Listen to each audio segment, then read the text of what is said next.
Hello, and welcome to Same Crime, Different Time. I'm Jennifer Chambers. You know that I'm passionate about uncovering the truth. Here, we're taking that passion to the dark heart of the Pacific Northwest. As a true crime and historical writer, I've spent years immersed in the chilling archives of this region. Each week, we'll explore cases, both ancient and modern, of murder, unexplained events, strange places, and those who have simply vanished. We'll dig into the research, connecting the dots between past and present, revealing the threads of mystery that weave through our incredible, yet often unsettling, landscape. Prepare to be captivated as we discover that while times may change, the darkest aspects of human nature remain hauntingly the same. Hello, and welcome to Same Crime, Different Time. I'm your host, Jen Chambers. Today, I thought I would go, and I haven't been doing a lot of more recent cases, so today I thought we would go back in time a little while and read you a story from one of my books. This book that I'm reading from is called Murder and Mayhem in the Willamette Valley, and the story is called Cults, Caves, and Carnage, The Family of the Children of the Valley of Life. And the subtitle is Best Eugene Cult Ever. I got that from a Reddit post about this cult, and I really thought that it totally made it great. In 1975, a family of sorts was freed from the series of caves they had been living in the town of Lorain, a tiny logging town near Eugene, Oregon. The caves had been dug by hand, literally by digging out dirt with their hands, it was said. And the family of the Children of the Valley of Life were hiding from the authorities. This time in hiding would not be the last time the group was allowed to take refuge with its co-founder, Norman Snake Brooks. Along with Snake, the other co-founder of the group, Gene Gilmore, had started it in 1968 in Los Angeles as, quote, a way to give young people a chance to stay out of trouble, unquote, according to an article about them in the Idaho State Journal. What transpired? Mayhem that included a cross-country chase and hand-digging a rabbit warren of caves to live in didn't exactly fit that agenda. In 1942, Reverend Norman Thurlow Snake Brooks, Snake is in quotations, that was his nickname, was born in Austin, Texas.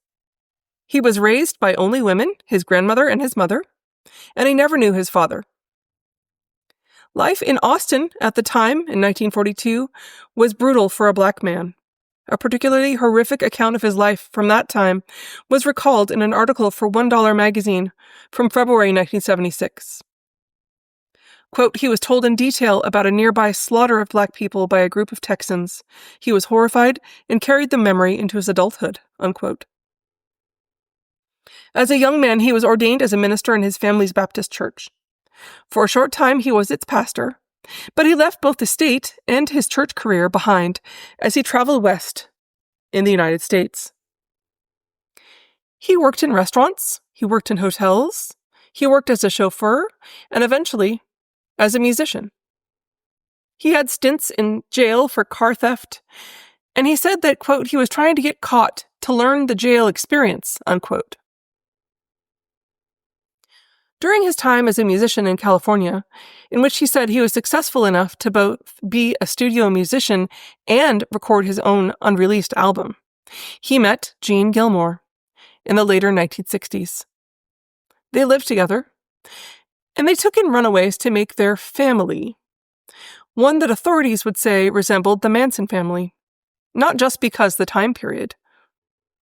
Brooks and Gilmore's reach was mainly reserved for those family members who followed the call to join them in the large home where they lived, where they were all cared for by Gene, who was nicknamed Mommy, and everyone revered Brooks as the father figure. This group flourished in the free love era of the late 1960s, and girls came from all over the Los Angeles area and elsewhere to see them. They were infamous. Gene Gilmore was also the owner of a chain of women's stores, which helped finance the group, and other people brought in their life savings with them to share and share alike. The group grew, More girls entered. They left their jobs, their schools, and their families to join them. They were seduced by the ethos of acceptance and love that Snake preached. He would later say that the group was formed to keep kids out of trouble. But rumbles grew all around the area about their relationships and the way that they chose to live communally.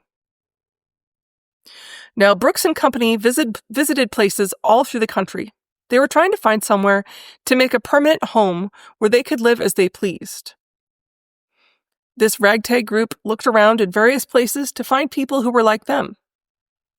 In 1969, they thought they'd found it in Port Angeles, Washington. There they met a woman named Belinda Lederer.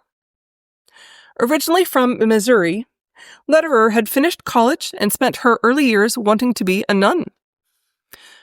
The Brooks family and their commitment to good works, at least on the outside, appealed to Lederer, and she became committed to them and to Brooks quickly. After a short time in Port Angeles, their home and shop burned to the ground mysteriously. Group members claimed that it was arson by the unhappy townspeople in retribution for their lifestyle. And there had been magazine articles talking about them in Port Angeles at the time, so it seemed that that might be true. But there was no proof of that. Undeterred, the group hitchhiked down through Washington to Eugene, Oregon. And several more women joined up there. One of the newer acolytes was particularly valuable. This was a woman who joined with a $320,000 inheritance from her timber-wealthy family, along with another woman who came from a wealthy country club family. Both of these people were considered assets to contribute to the entire family's upkeep.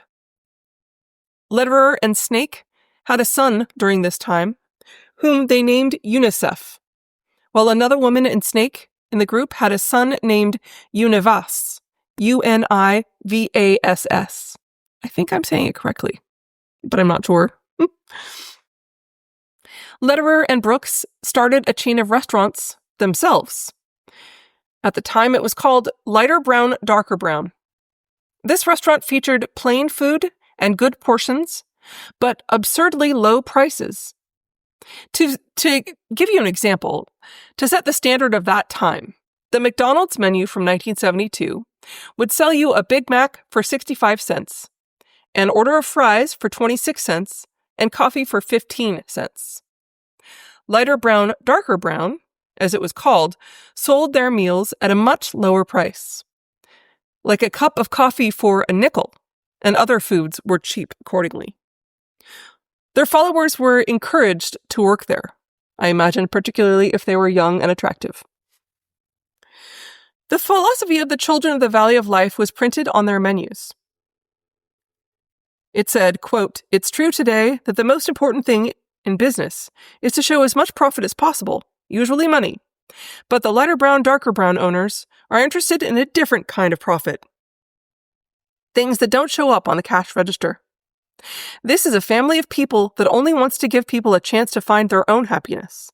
They came to Eugene to start a restaurant with prices everyone could afford and 24-hour service, so no matter the time of day or night, a person gets hungry or just lonely, he or she will have someplace to go." The food was plain but good, and the restaurant was indeed open 24 hours a day with free delivery. Now, the deliveries were quite slow, though, and it was well known to sometimes not be quite all that you had paid for.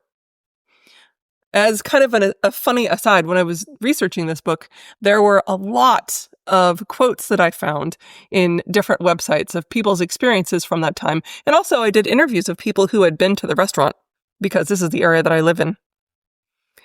And everybody said that it was an extremely sketchy place where everybody was doing a hard sell to get you to join. And also that it was pretty clear to everyone that there was money laundering of some kind going on. There were people in and out at all hours. So it's just interesting. The quotes that I heard from people, I wasn't able to print them all, but here's one. One Eugene resident said, quote, "Lighter brown, darker brown was real, all right. I used to order their food delivered in the middle of the night, free delivery 24 hours a day with no minimum. Lighter brown, darker brown drivers were known to eat part of your order. like French fries, and your deliveries were not fast. People said bad things about Snake, but I was very sorry to see lighter brown, darker brown go. I never saw the evidence. So you never know. There were lots of different experiences. If it seemed unsustainable, because it didn't exactly seem like they were turning a profit, and sketchy, it was understandable that the restaurant garnered unwelcome publicity once again. Snake claimed that a large amount of money had been stolen from a safe in one of the restaurants. And with one thing and another, the ventures closed. Couple that with a group's stated goal of helping kids turn away from juvenile delinquency, and people started to notice. It wasn't maybe the kind of attention that they were looking for. However, the next venture for the family was a children's television show. They continued trying to help kids and garner public support with their charitable activities, like free breakfasts at the park. This proved to be less successful than they had hoped. The public suspected prostitution, which was a long-standing belief about the group that had followed them as they had grown, as a way that they had earned money for their keep. And there was a mysterious but never verified underground connection that was possibly a thing that helped make them so much money, and the reason why they kept afloat. Because they had to be going through this money at a pretty alarming rate. There was fluctuating numbers of the people, but there was anywhere from 12 to 20 people living in this house together. So it's interesting. Much of the money came from the generosity of its members, including some inheritances that the group put to good use for the good of the all. And their varied makeup was remarked on in the newspapers even, as including 2 former Catholic nuns, a teacher, and a doctor. So a lot of people thought this might be the right way to go. Snake Brooks was reported as saying that, quote, wiretapping, informers, and hidden microphones were being used to entrap him, unquote. The group's privacy and Brooks' need for control led them to next live in even more rural Oregon, in a small log cabin altogether. Eventually, the home was raided, and the children who lived there were removed temporarily due to unsanitary conditions. In 1973, there was an investigation that was headed by Detective Roy Dirks. The result of this investigation was weeks in temporary housing for the children until they could go back to their family.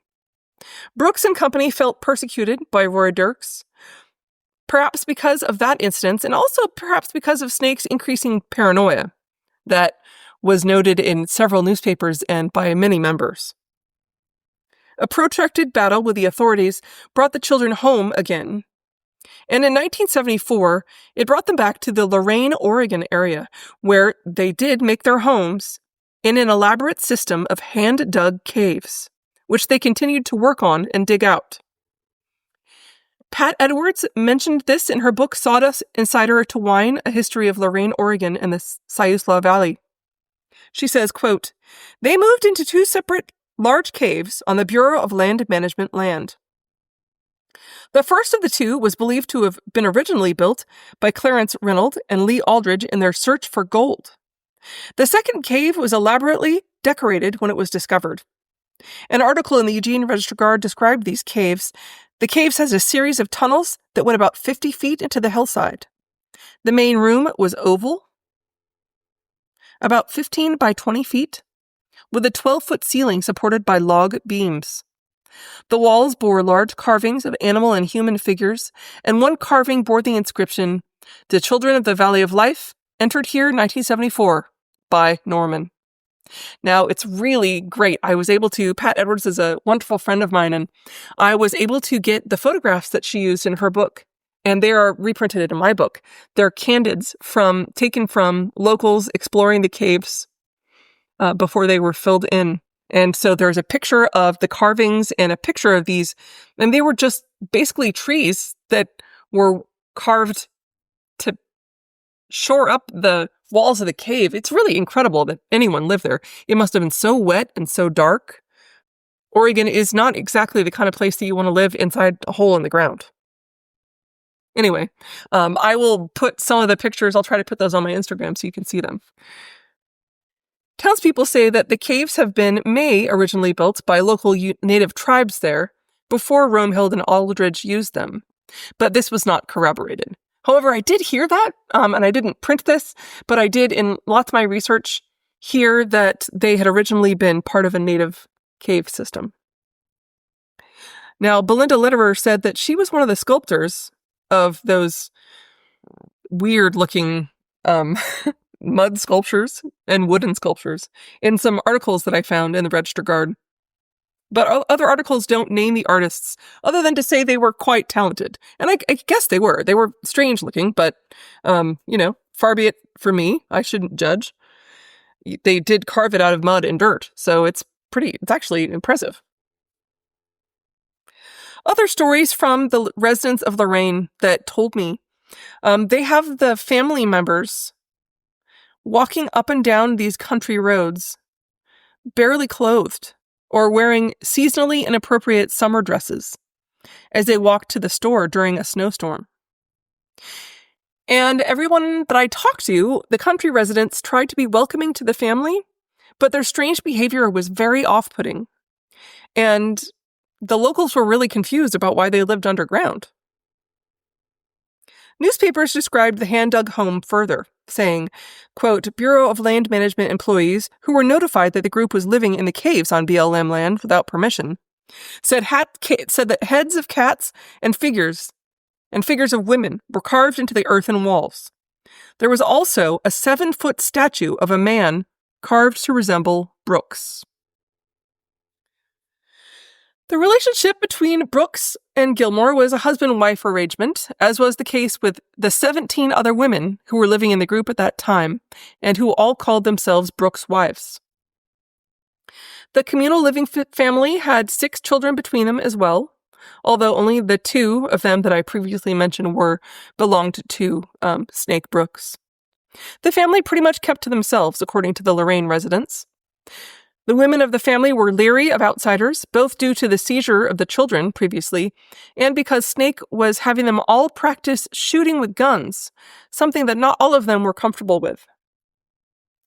Snake was arrested for carrying an unlicensed firearm in late February 1975.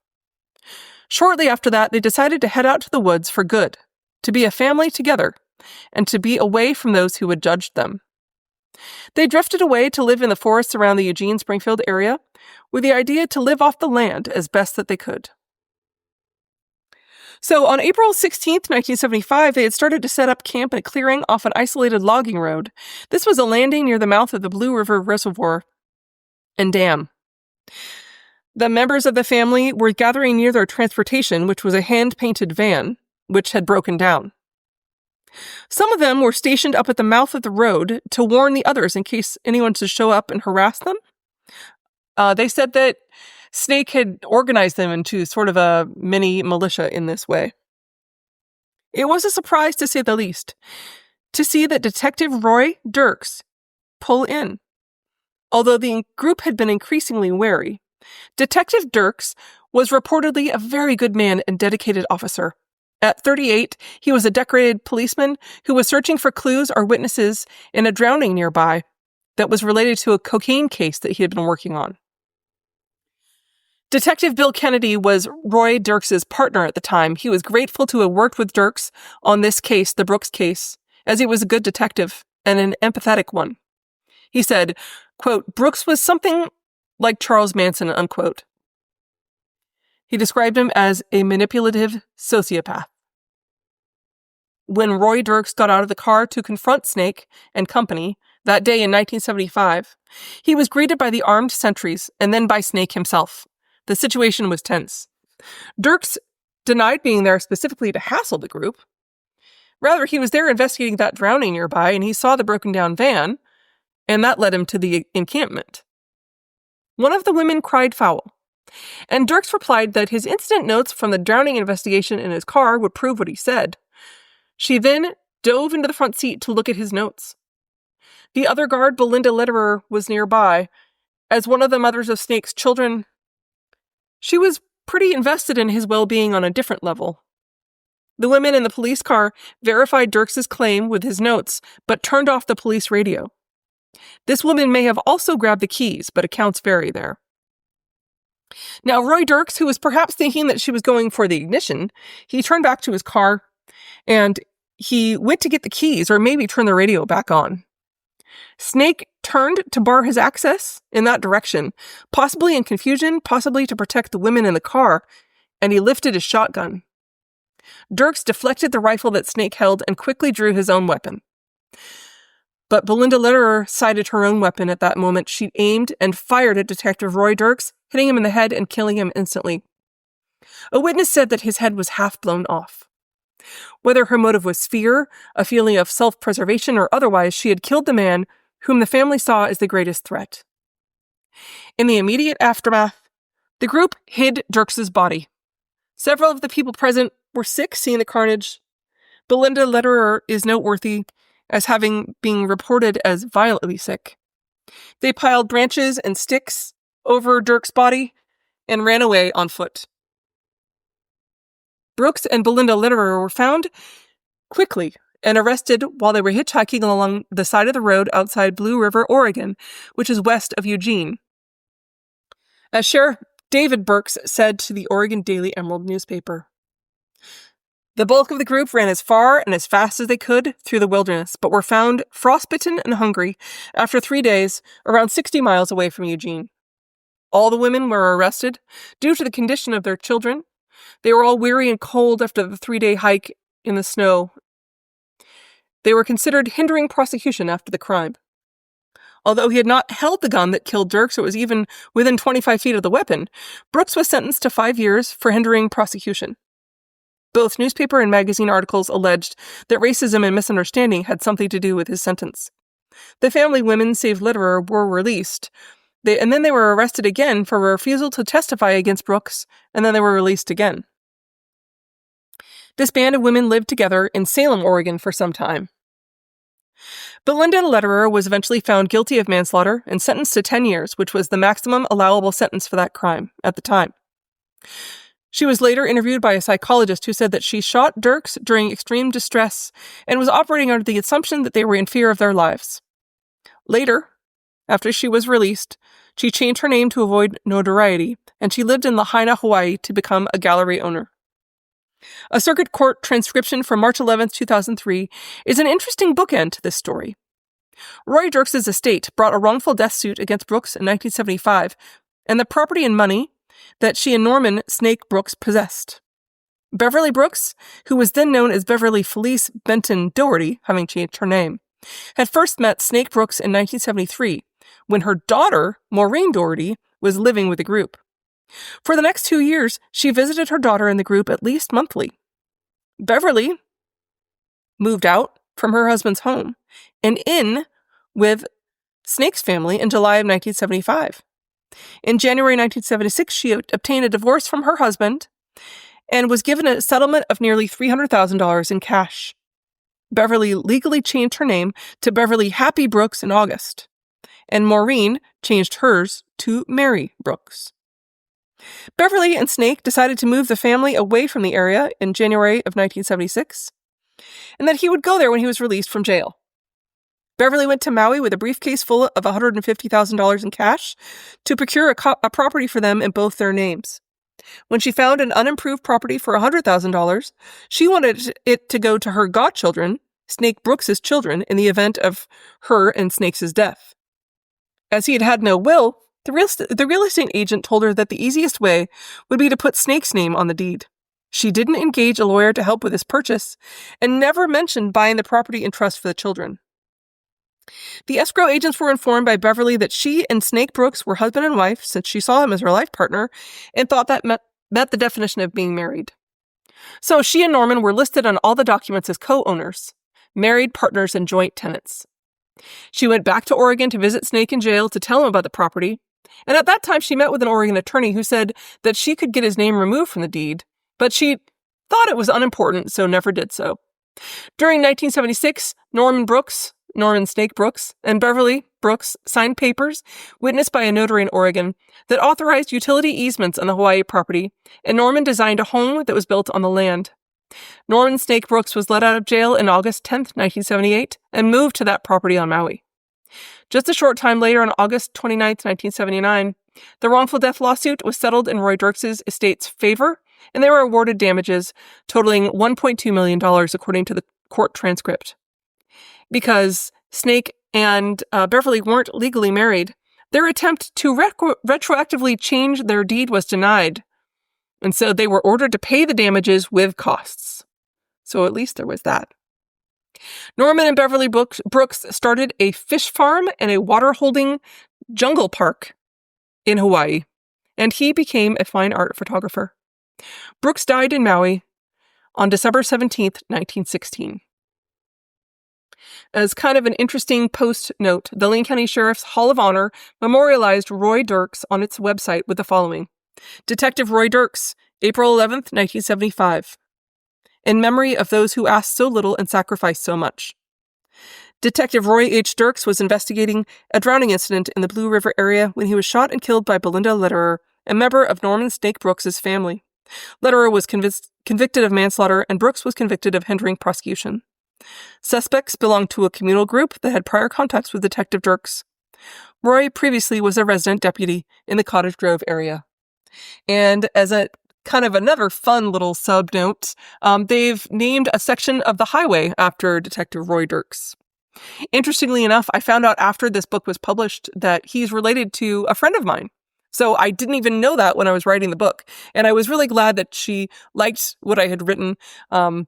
I found this case because I had found Detective Roy Dirks, and I wanted to know the story of how he had died. So it just was an incredibly interesting thing to find this weird cult that was set up around it. But that's just a taste of that book. That's the kind of stuff that I like to write. Again, it's called Murder and Mayhem in the Willamette Valley, and it's available anywhere that you get books. Barnes & Noble, Amazon, all the places.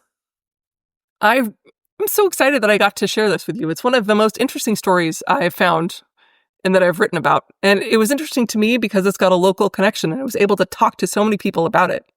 Just really fascinating. But thank you again for listening today. I really appreciate it. And if you have any cases to suggest or anything that you would like me to talk about here on Same Crime, Different Time, any historical crime, go ahead and drop me a line at jbchambersmail@gmail.com or through the Substack at jbchambers or on Instagram at jbchambers. Thanks a lot. I'll talk to you next week. Thanks for listening today. Please review and rate wherever you listen to podcasts. That really helps out the show. And please leave us a voicemail at the Spotify link. Also, you can always feel free to send us an email at scdtmail@gmail.com or www.jennifer-chambers.com.